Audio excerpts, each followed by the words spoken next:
Humor je vždycky krásny, ja to poviem, len ono všetko treba kolo toho, jak sa utvorí potočiť. A mať skús aj rozuma. Keď som spomínal toho piťa, ľudia mojom, to je strašníko. My sme sedeli pri pive a Piťo robil v Anglicku jeden čas. A on hovoril, toto ženy, tu som ženy v Anglicku, to boli ženy, jak si mal líbry. To bola Mary a Maggie a Scarlett a menovali nás 10 a John. Čo? Jaký John? To znáš, Andel, jaká tam hlavná?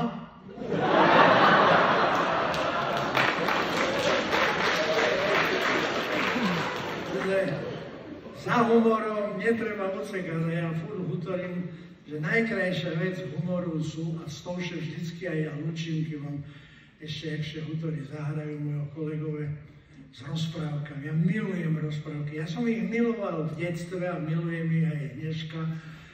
Existujú aj moderné, ale ja šetrím tých starých.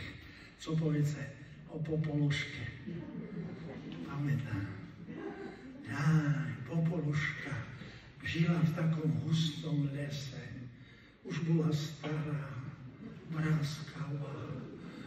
Mala len 2 zuby, jeden ju bolel, s jedným otvierala pivo. Mala na lone takého kocúra, šedivého, starého. A naraz sa zjavila víla a hovorí: Popoluška, tvoje filmy sa premietajú po celej Európe. Splním ti 3 želania. Stará Popoluška naraz ožila. Chcem byť opäť mladá a krásna. Stalo sa.